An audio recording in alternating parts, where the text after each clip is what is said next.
good morning / afternoon to everyone. Welcome to the next installment of the Esports Masters podcast, home of the Esports Masters themselves, and we are just many of you.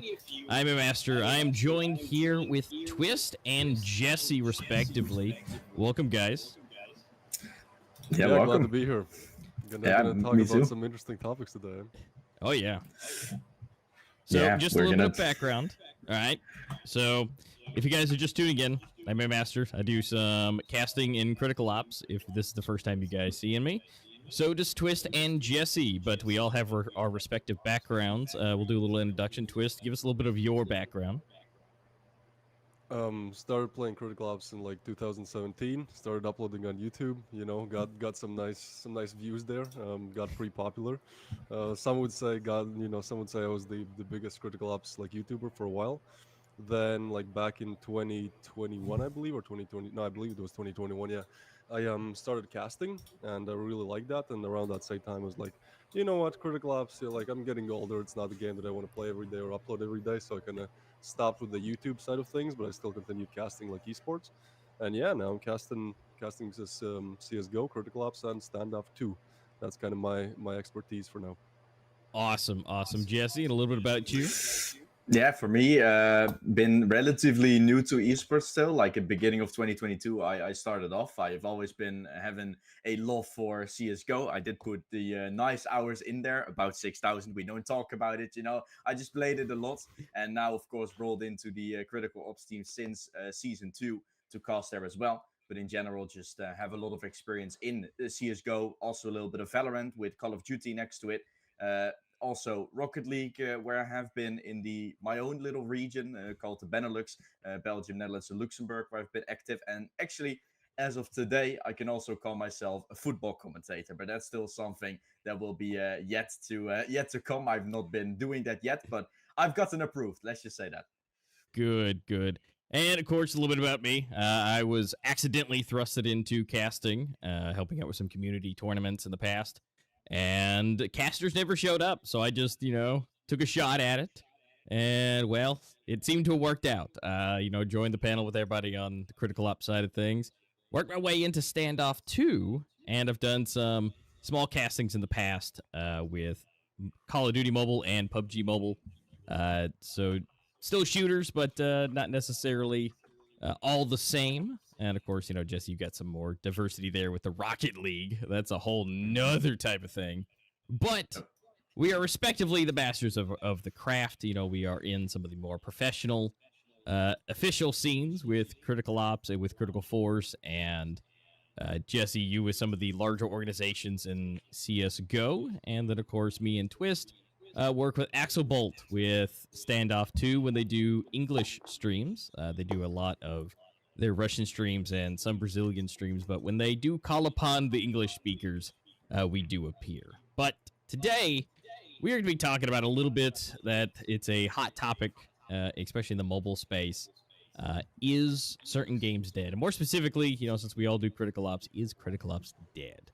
Now, that's been a key term that's come around a few times on the internet. It's actually one of the most searched items in its respective category.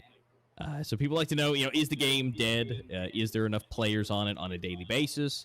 Is the esports dead? There's a lot of things that encompass with that. So we're going to be chatting a little bit about that and just kind of giving our opinions. Now, we do, and we might be a little biased because we kind of work in it. But the point is, we do work within inside it, and it is active. But the is it dead is a little bit objective sometimes. Well, I think first we need to define what does dead mean, right? Like, Yeah. not to get all philosophical here, but it's like, what does exactly it mean? Because I remember, in 2000, like I've been in the scene for like 5+ years now, and I remember, back in 2019, 20, everyone's like, oh, this game is dead, and I mean, yeah, people are still saying it. I wouldn't really say that things have changed that much. Honestly, I think like if you just purely look at the player base, it's maybe a bit lower than at the peak. I believe the peak was in like 2018, maybe 2019. But I'd say the casual players have kind of remained the same. I just think like maybe the esports side of things has, if you purely just look at, let's say, views, right? Whenever there are like the big tourneys like Worlds or Pro League, I'd say the like views there have gone down a little bit. Mhm. But in terms of just like the kind of casual player base, I don't think it's dead by any means. Yeah, esports. I think it's a little bit of a downfall at the moment, right? With whole economy and stuff going down, so you see that a downward trend with kind of every single esports there currently is. But yeah, with Critical Ops as of a whole, like now we have kind of guidance, right? I think this is the first year, and you can correct me if I'm wrong because I've obviously been there since season 2, where we actually have that road path coming in, right? With 3 seasons per year, and then a world championship once again coming after. So I think in terms of stability, it's actually been quite nicely. But on the other hand, like you see it with every single esports a little bit. It is definitely falling down, and that's what you see with the viewership, as Twist also mentioned. So we definitely have to talk about that a little bit. Yeah, and it comes down to a lot of, similar to what you're saying, economic things. This is an economical podcast, but world events do happen. The economy is a thing, and spending power. People don't have a whole lot of that, necessarily to because they got to work a lot, and that's another thing. People have to work. People have to still do school, go to their universities, college, and do all the different things as they get older. And as Twisty's saying, 2018, 2019, those players would be in their teens, but now those long-stead players are probably going off to college. They're getting their first or second job, and so things have to progress. And I do agree that the roadmap is wonderful. There is set in stone things when it comes to circuit, pro league, and then all the way up to worlds at the end of the year. Now in there is still rumble usually here and there, and there's also some community tournaments going on all the time. But on the high level of things, when you talk about sponsorships for events, sponsors, right? The big guys.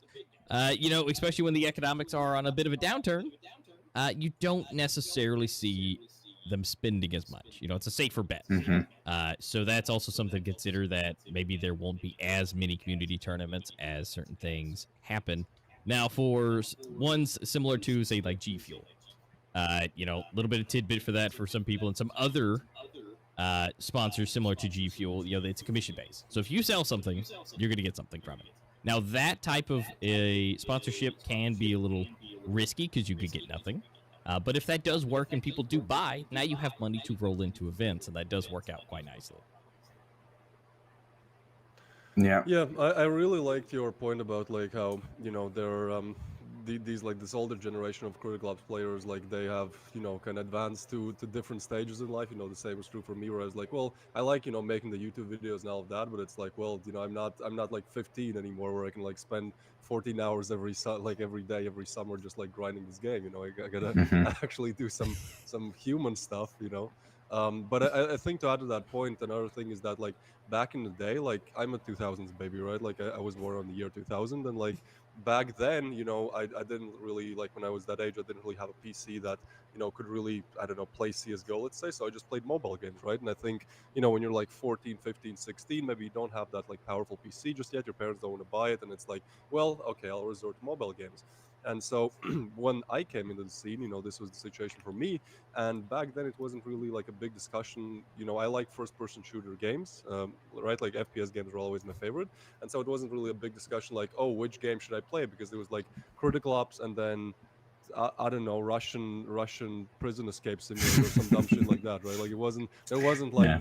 this huge diversity of different games. And I feel like now, if you're like that age, like 14, like a 2010s, maybe you're like 14, 15, 16, and you want to play one of these FPS games, it's not like Critical Ops just stands No. out as like the best game, by far, because in the last 5 years there have been added Mhm. PUBG Mobile, like Call of Duty Mobile, now there's like Rainbow Six Mobile, or whatever. CS:GO, even like a few years back, said that they will add, like, there was some like beta of CS:GO, but it never really got anywhere, like a year or two back. But like there's just so many different options now, and obviously that age you kind of just play whatever you like. You don't really look at like the esports sector, but still, it's like there's just so many different options of like actual good first-person shooter games, and I think that's one of the reasons why maybe Critical Ops doesn't really have like many new teams joining or many new players just like popping up, and it's only like the older generation, simply because like there's way more diversity of what to choose, and some of these games like PUBG Mobile or Call of Duty Mobile are just simply more popular now. Hmm. Yeah, yeah. There's a lot to it. I was also thinking myself, right? How do you attract people to actually play the game as of a whole, right? Because what we see most of the time now really happening is that not necessarily a lot of people are actually gaming on their mobile because there's so many other like platforms. Like for example, many players now that are on the age that you were back in the day, Twist, were like 15, 14, right? And then playing only on your mobile. Now there's like PlayStation coming in as well, right? There's a lot of people already starting off very quickly with their PC, like kind of rising through that level so quickly that they're immediately not really necessarily thinking about that mobile game anymore. And then once you get yourself into the mobile, once you get those players in, you need to like attract them into the esports scene as well once you want to get there eventually. But as of a whole, right, I think mobile games, and then with the competitors of a Call of Duty coming in, when people are already playing on their PlayStation, are like, okay, now we're gonna go to play a mobile game, and then they're seeing, oh, there's actually a mobile version of that. That's making it even harder to get your players onto the game. Yeah, it's a huge, huge, huge, huge amount of options at this point. So, Warzone mobile is coming soon. There's talks of Valorant mobile. There's Rainbow Six Siege that just had an open beta. There's a lot of big names coming about, but you also have to take into consideration on the other side of things where you have some of these mobile devices. You have, say, the Steam Deck being the most popular, well-known that is out now, that can play PC games in your hand. You have mini PCs that just have ridiculously good Ryzen chips in them, and they can emulate, they can play, and they can do mobile gaming too if you use the right emulator that they allow you to use. But some games that like Critical Ops don't allow emulator. They've done a lot of work to try and prevent that due to security reasons. But other games like, say, Call of Duty Mobile, they don't mind as long as you use one specific one called Game Loop. It's developed by Tencent. They don't mind that because Tencent's got their hands in Call of Duty Mobile, so it's their stuff. They would let you do it. If you use something like BlueStacks, done this already. If you load it up on BlueStacks, you'll get a 24-hour ban. So don't do that. But you can play on a Steam Deck. You can play on a mobile mini PC. But also then you have smaller handheld devices like GPDs that are running Android themselves. But then again, that's a custom OS, so some of them may not want to work. And so there's a lot of ways to play things, and they're not too expensive. Steam Deck is a couple $100. GPD is a couple $100. These mini PCs that are coming out that are a couple years old from, say, manufacturers or big businesses, you can pick them up on eBay for like $100. These little mini PCs that are Dell that have like i7s or i9s in it even. So there's just so many options, and when it comes to being dead, per se, do these games need to adapt to that? Because being that there's a lot of mobile devices, a lot of mobile handhelds, and small PCs that are becoming that are really, really powerful, that can play basically anything that's on the mobile space, or even small indie games at that point. Do we need to look towards adapting to have more of the casual player? Now, esports is a fine-tuned machine of what, we got to create standards here, right? So you may not allow all of those devices, but should they be allowed? Should there be support for things to make that continue? Well, honestly, I don't think we have a problem with like the casual side of things. I think we have like plenty, and like if you look on Google Play or like the App Store, like there's plenty. Like Critical Ops is ranked like, I don't know, let's say ranked 27, the most downloaded FPS game. Like I don't think at all there's ever been a problem with the casual side. I think the problem is that simply like for the competitive side, that's just like slowly going down. And for people who maybe take it more seriously like we do, that's kind of the problem here, right? But I think honestly for the casual side, like we're doing good because like, yeah, what you mentioned, that's true, but at the same time, like this game is like the average age for this game for Critical Ops is probably something like 14 to 16, and I don't think like a lot of people that age just kind of make like these mini PCs or handhelds. They simply just 95% of the time they have a phone, and I mean they can download Critical Ops there. But to answer like the question that's in the live chat, I think I can kind of like tie it in. I still think that, like, when we're talking about Critical Ops is dead, we're simply talking about the player base, right? Like, how big is the player base? Honestly, I think, like, the competitive scene is, like, kind of dead, but the casual scene is how it always was. But I still think that Critical Ops is the best mobile game, the best mobile first-person shooter game in terms of just mechanics. I've tried like Call of Duty Mobile, I've tried PUBG Mobile, I've tried like pretty much all of these kind of Critical Ops killers, as you know they were called back in the day, and I still think like just mechanics-wise, just how smooth the game is, how like how good it feels to play it, and like how Hmm. yeah, just how good it is. I still think that Critical Ops is like the best mobile FPS out there. If we talk about the competitive side of things, I also think it's like the best, or at least top three competitive games out there. So to kind of answer that question, I think that Standout 2 has its perks, but still, I kind of enjoy Critical Ops esports more. I probably am a bit biased simply because I played Critical Ops way more, but I still think that it's Critical Ops are a bit better. One thing about Standout 2 that I like though, it's like it's very fast paced. Like Critical Ops is kind of slower. It could be just the way how teams are playing, but like Stand Up 2 is very like just fast paced, and there are definitely some things that are better about Stand Up 2, like wall bangs and stuff like that. That doesn't really happen in Critical Ops. But yeah, still at the same time, I think like the problem with Critical Ops, maybe you guys can like can add to this. I think the problem with Critical Ops is always like the marketing side of things, and it was never like the actual game, because I still Hmm. think like the actual game is again the best in the scene. Yeah. And you can, and if you could, like, I guess, attract certain sponsors with the thought about actually having that best game out there, right? Having the best mechanics in there, like stating yourself as the best sort of FPS on the mobile, that could definitely be something Critical Ops is able to attract some things with. Because yeah, I agree with you on the fact, like, casual player base, I'm not too sure if that's necessarily an issue, right? You talk about getting in new devices or more devices to play it on. I'm not necessarily too sure if that's going to fix. Like, I've heard recently Mantis say something about the admins telling him that they were trying to get controller again and PC, or I guess keyboard and mouse support back towards it. I'm not necessarily sure if that's going to add on to the player count, because all of a sudden they still need to play it on a mobile device themselves, right? And in general, if you are going to be playing it on PC, you'll probably be going towards Steam instead of going towards try and find yourself an emulator to play a Play Store or App Store game on, right? That's something.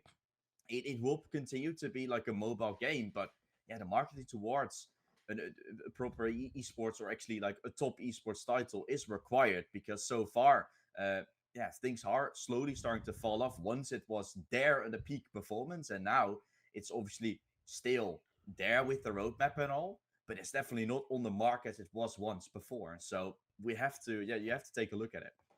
Well, one thing I'd like to add to the the casual player side is we don't have public numbers, so and they don't exactly publish that or give it out to that. So we do True. see a lot of people online. They're by all means, it's not a dead casual scene, but for the growth of a game, adding in, because with say Warzone, it's supposed to be cross-platform and cross-progressional. So if you play on PC and you then hop on mobile, you're the same rank, you have the same weapons, you have the same everything, and then you can continue playing on mobile, and then you go back to your PC, and all those unlocks, all that progression you've done is there. And so that might be just a way for them Mhm. to encapsulate more of the market to get people onto Warzone and to then That could kind be, of yeah. cross that gap. And to where Critical Ops was initially on PC, and then it went to mobile. So I think it'd only be a natural progression to go back to that, because even though the casual scene is fine, is it can always grow, and Hmm. the casual players keep the lights on, because the pro players, I mean, they're doing the pro player stuff, they win stuff, but they're winning a lot. And so the casual player keeps the lights on. When they're buying the cases, they see these players, these skins. It's that's part of the marketing side of things. And I agree that the marketing is probably not the best. I think that there needs to be more new age marketing brought into the scene for them, for Critical Ops, because I can't tell you that I've ever seen a Critical Ops ad ever. I've never seen an ad, period. Now, for a Hmm. period, during when we were doing me and Twist with the English streams of Standoff 2, I was getting berated with TikTok ads. I mean, absolutely berated for Standoff 2. And they had so many variants, and there was a lot of good feedback on the comments of those types of things. I'm one of those people to go check those out. And so they were doing it. They have the ads, they're doing the things, and they're pushing the game during the time that they were pushing for English onto the game, and they also post notifications and things like that in game, which Critical Ops does too. But those are kind of hidden. Where Standoff 2 is like, boom, come like as soon as you pop in the game, it's like, hey, we're live, instead of in like the news section, and then you have to click into it, and then you got to work your way down. You got to make it easy as possible. So I don't know if that could be a factor with the, say, Twisted, you're talking about the views going down. Is it getting that information in front of the casual folks that may not be looking for esports, but if it was just like as soon as they open the game and it's like, boom, Critical Ops tournament live, watch now button that pops up, or you can hit the X and close it, but would that translate a little bit better? Yeah, obviously. I think also like I also think like I remember, let's say when Critical Ops was kind of getting dead, I have like back in when did PUBG Mobile come out? Anyone remember? Like 2019, 18 maybe, around that time, right? And so like that game came out, and I was like thinking, okay, well, Critical Ops isn't really that fun for me anymore. Maybe I should like switch to PUBG Mobile or Call of Duty Mobile. And then I remember the thing that really brought me over, and I almost quit Critical Ops and I actually like try hard in Call of Duty Mobile for a month, was simply seeing the prize pools for the tournament. I was like, okay, so you're telling me they're gonna throw this tournament where like the best team wins like, or basically the prize pool or whatever is like 500K. I was like, goddamn, like I'll try, like I have my confidence, right? Like I can try to at least get good at it, so I think that's also another thing, is that simply the casual community, like they play the game, and even if they find out, oh, there's like this biggest tournament, there's like Pro League, and then they look at the prize pool, and it's like, well, the winning team, 5 guys basically in the whole world get like $3,000. Don't get me wrong, it's not horrible, but at the same time, it's not like you don't see those $3,000 and go like, well, okay, I should practice 8 hours every day. There's just no way how you can make it into a career. And I think especially now, as I mentioned, like there's like 10 different FPS options on like Google Play Store or Apple or App Store. You just go there and you're like, okay, well, this like Call of Duty Mobile offers like $1 million for like this tournament's prize pool, and then Critical Ops, it's like, well, I have to go to like this website to even find it, and then they don't market it. It's there's a lot of things that could be done better. And honestly, like I think my biggest kind of beef with this is that look, I've done my fair share, especially in my younger days. I've done my fair share with beefing with the developers, and for the most part, it was simply because I was very sure that there was a way how to like make things work, and I was telling them that, and they were like, "Well, yeah, but they didn't do it," and things didn't work out. And now, like I'm, the same things that I said back in 2018 are still kind of relevant. I'm just like not as mad about it anymore. I'm just like, fine, do what you want, right? I'm gonna show up. I'm gonna do a good cast, but like, fine. But I think like what I'm trying to say is like the things that we're talking about right now, like increasing, like making the marketing better, increasing the prize pools for the big esports tourneys, so that not only more casual players want to play it, but maybe people who are not that set in one or the other game, they see, oh, they're throwing this big tourney, like all of these things, right? Like, this is something that I was talking with Wadi, like one of the kind of the community developer, like back in 2018. I was saying we need bigger prize pools, we need a bigger esports community. That's gonna, if there's a bigger esports community, that's gonna bring in more casual players because they're gonna see, and then it's like an infinite loop. And then Wadi was kind of the dev that I was always talking with, and I don't want to say anything bad about him, because like honestly, like we had calls and stuff, and he was always like, yeah, that makes sense to us. Like he wasn't like, oh no, this is dumb. He was always like, yeah, that makes sense, but I'm not the guy like making decisions. I'm only like the community developer or whatever. And basically the answer was always like, I'm gonna pass it on, so I'm gonna pass it on to someone. And I feel like I don't obviously know how the hierarchy of the company structure at that CFE is, but I feel like there's just this one kind of executive person who is always like, esports, no, let's make some new lucky spins. I feel like that is kind of how things have been going, for the last couple of years. Yeah. I'll add on to that, to where I know a little bit more of the hierarchy structure, and the problem is with the community side, and Wadi is trying to build it out. I will say he is trying to, but again, yeah, for sure, what keeps the lights on is kind of what's most important, to keep the trajectory of the business plan going and what they want to make, because it's still a business at the end of the day. But he himself does not have any developers under his scope. Now, he does have people who are technically appointed to him, that, like, if, say, a client needs to be updated, or we need to have some stuff created, aka the fancy skins that the winning teams get, right? that is a thing, but there's not like any dedicated people to be like, hey, what can we do to fix this? Like, who's the liaison for the team that also can do it?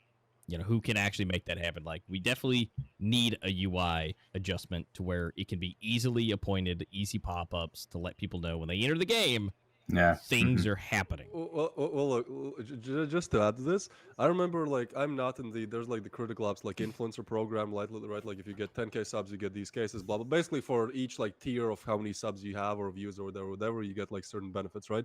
And I remember this was like in 2019 when it was like, well, imagine Twist, like let's say you are live, right? And like somebody goes into the game and then there's a pop-up, Twist is live, and I was like, yeah, that sounds amazing, dude. Yeah, let's go for it. Yeah. Yeah. And it's like, well, 4 years later, again, I'm not like blaming Wadi on. I don't like. I honestly think the dude means well. It's just like all of these ideas. I remember back in 2018, 19, there was talks about, well, yeah, maybe next year there will be a LAN. I think even you, Amaster, remember like when we started casting, they were like, yeah, there might be a LAN next year, and I was like, yeah, nice, finally something good. And it's like, well, not really going like that right now. Yeah, in CSGO you see as well, right? Often, and in CSGO you don't even see a pop-up. You just go straight into the stream when there's a major, right? When there's the big event. You in the bottom of your screen, there's already the stream. And how often I've clicked on that stream to watch it from that point onwards is unbelievable. Like almost every single time it's like, oh, let's check it out. Let's go to watch full screen. Let's get those small little viewers added up. And you can see like, okay, it's way bigger numbers, right? It's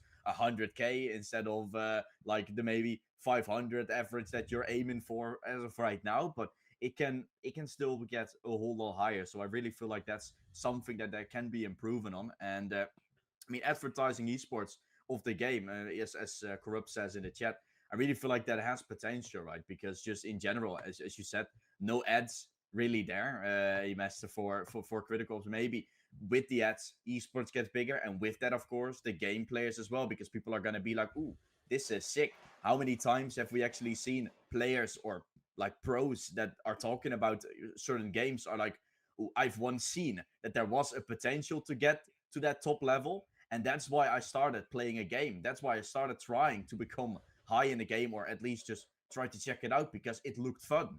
And those things, those players that are then seeing the game thinking, ooh, this is fun, are immediately going to be in love with the game because they've seen it, they've liked it, they're playing it. And then that's eventually going to bring in money for the side of the game as well, obviously. Yeah, and see, one thing that this it still goes into the whole communication, advertising, having everything together is, say in the Discord, the official esports Discord, they have things that run every week and that people can win stuff. Why is that not advertised and straight up in the game?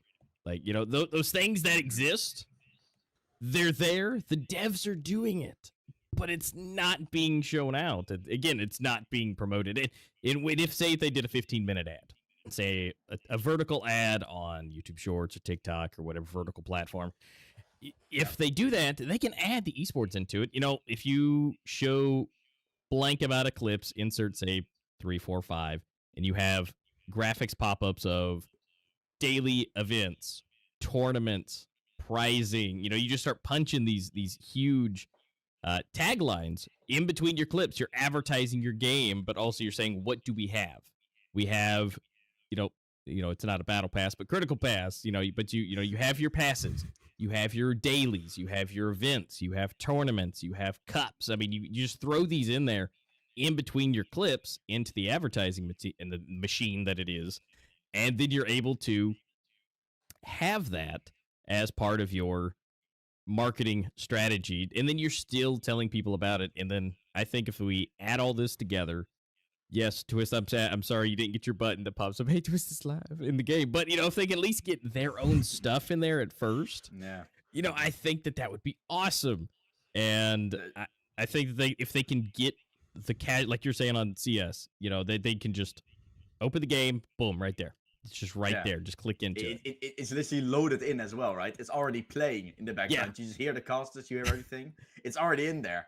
Yeah, now mobile might be a little hard for that, but that's true. But if it could be silent and automatically there, then that's totally fine. I think that'd be perfect to be, pop it up. It play for a couple seconds and then it minimizes. Just to have it up, just to show you that there's something there and then go away. And then it's right there when it's live. And then when there's no live, the button can be gone. But it just needs to be there to where if the casual players are there and the casual players are playing, then they should be watching too. You should let every last one of them know as soon as you open the game. I mean, to maybe kind of like wrap all this up, I think first of all, like we can agree to that, like the casual community is pretty much as alive or as dead as it has pretty much always been, just from like my estimates. But the competitive community is like slowly just going down the drain. And like what you're talking about, Master, that's like zero resource like way how to advertise the competitive community, right? Like Yeah. okay, you need someone to like program that, but that takes what like Yeah. 2 days, let's say max, right? Mhm. But I think like that is one thing that like simply like things that could be done more for the esports community that don't actually require any investment, like are not really done. And then on the other side of things, I feel like what Jesse was mentioning, right? Like um actually promoting the game, it's I feel like developers or like the executive ones like think that, oh, if we it's basically just invest, we have to invest in esports, we have to invest and we get nothing back. But I think if we look at long term, like you actually get a lot back, because like okay, let's say for me, right, like I've have my like fair, I don't know, 3-4 thousand hours in CSGO as well. I play the game, like I watch the game, and the reason why I actually got into CSGO is because back in the day I was watching like there was this like CSGO pro Scream, and he was like really good at Mhm. like one tapping people, and I would just like watch his highlights because they were so sick.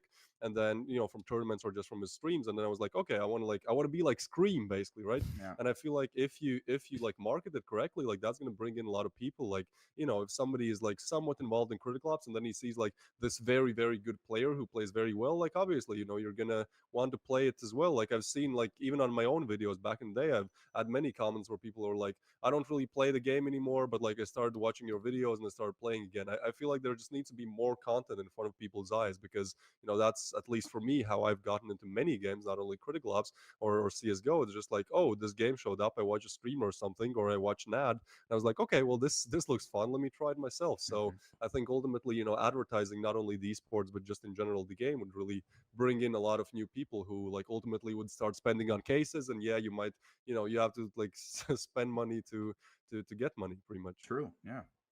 Yeah, that ROI is kind of the biggest thing. Is yes, you're gonna, the tournament prize pool is good now. I still think it's fine, but it could be bigger, obviously. But I think if they're gonna do anything, it's those adjustments in game, adding those things in, advertising, like actual advertising, because uh, through the grapevine, I do know that their biggest marketing was word of mouth for the longest time.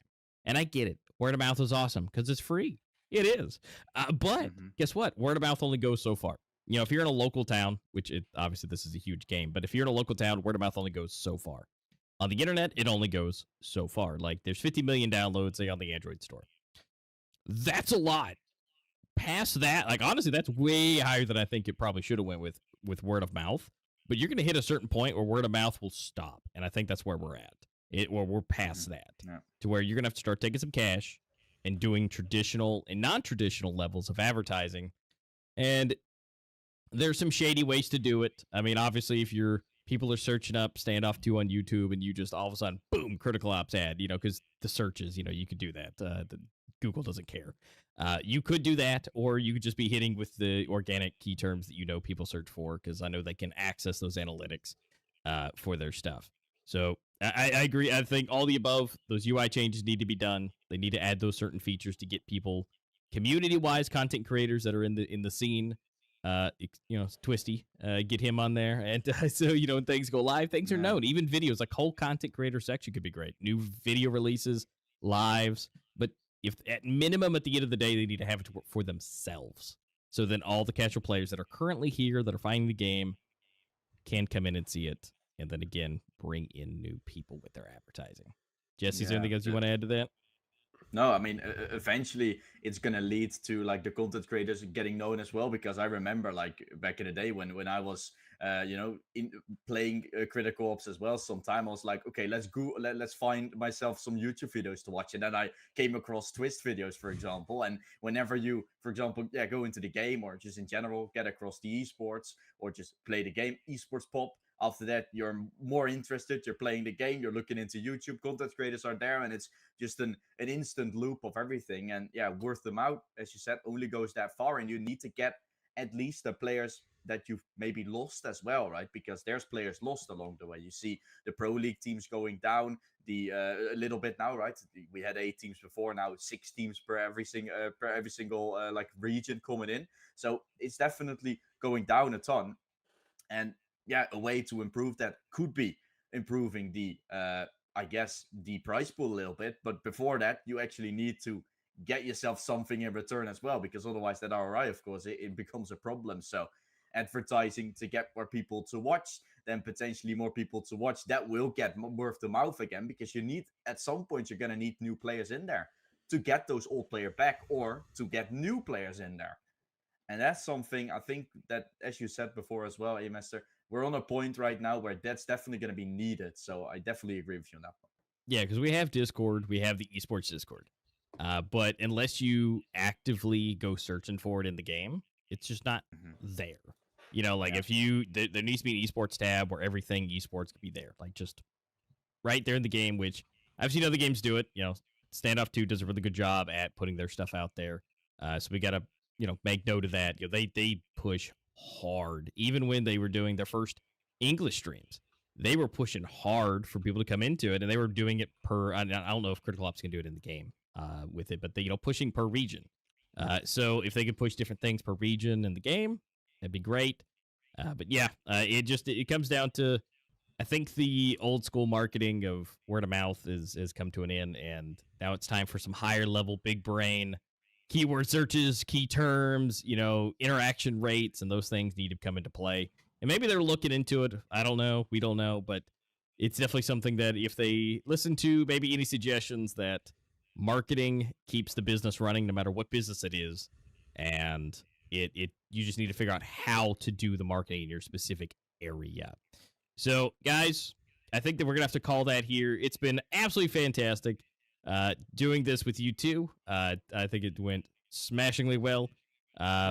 We will be back with some more episodes like this, and maybe some more faces. Yeah, we do see Bobby there wanting to come in, so maybe we can have some more heads coming up in here. But we'll be back here shortly, here in the next week or two, with another episode coming in with some more topics. We got plenty of them on the roster. Is there anything else you guys want to add in before we dip? Do something. Try something. You have to change your strategy. It's not working for 4 years. It's not working, man. Try something. Yeah, for the big bosses up there, you know, got a marketing degree here. I'm not saying nothing, but you know. Hey, no, but for me, like, just in general, right? We all see the numbers going down, so it's also for everybody. Like, even for us three, right? We are doing with the casting everything we can, as well as actively trying to like improve the way the stream, for example, looks as well, or just in general for the people at trying to get as many of your friends to potentially try the game, or just in general, once you make a video, just advertise it well so that there's more people coming in, right? Small things, and even if that brings in like just a few players, or in general, even if that makes people interesting, they might know more people, and it might eventually get into a snowball effect that really works. So we're on a time right now where we feel like, okay, it isn't dead yet, but it is definitely going down, or it's staying the same to a point where we're not necessarily happy about it, because we want to move it up, because there's a lot of potential in it. We're seeing it ourselves. So I feel like that's something that's definitely going to be possible to do. So whatever you can do, like Twist said, even if it's a developer or everybody that is really watching here, there is a chance. So let's grab it. Absolutely. So guys, thank you so much for coming on and chatting about with, you know, is Critical Ops dead in respects to different areas even. So again, we'll be back with another episode here shortly, and you guys have a good one. It's been a blast. Thank you guys for hanging out with us, and it's been a good time, and we'll see you guys here on the next episode of Esports Masters, the podcast, the home of esports masters of all kinds. You guys have a good one.